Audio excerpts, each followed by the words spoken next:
Assalamu alaikum, guys. So I'm gonna answer this question. Did I break away from Christianity? It took a while for me to realize this and to separate, guilt from what I actually believed in. There's a sense of guilt when you abandon something that you were raised with.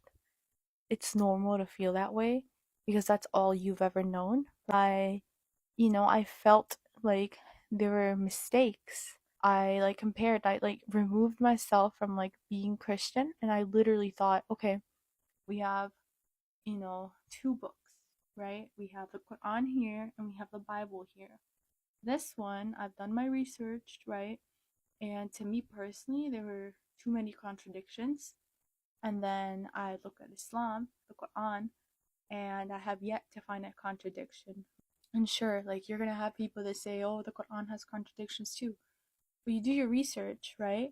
And everything falls into place. And so I was like, okay, this makes more sense to me. This is, more logical to me. This has yet to have a mistake or contradiction. And so I was like, so why am I putting my faith into a book that's the complete opposite, right? That has mistakes, that has contradictions, and that leaves me with more unanswered questions. Honestly, it took me 4 to 5 years to really come to that conclusion. Something I did was research, read, take classes. I did everything because, but at the end, your heart tells you what you want, and my heart, said Islam. And so when I started learning about Islam, I had this feeling of things that I already believed in, and Islam just put a name to it. Islam is simple. There's a simple message, like how straightforward it is. It tells you, your do's and don'ts.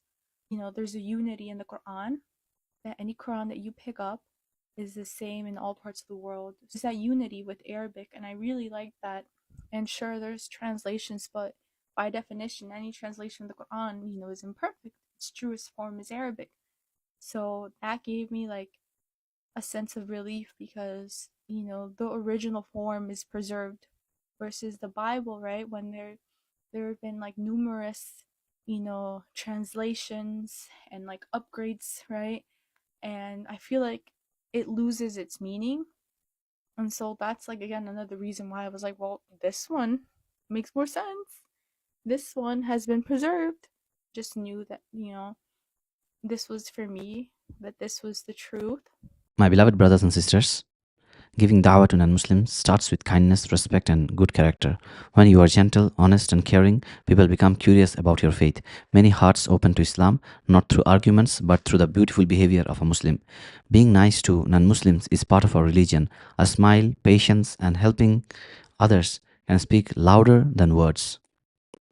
When people see Islam reflected in your actions, they may feel inspired to learn more about it without feeling pressured. You do not need to debate or force anyone. Simply share Islam in a simple and wise way when the opportunity comes. Even answering a question sincerely or correcting a misunderstanding with calmness can plant a seed in someone's heart. If someone accepts Islam because of your good character or words, the reward is great with Allah, and even if they do not accept, you are still rewarded for your intention and effort. Be kind, be patient, and trust that Allah guides whom He wills.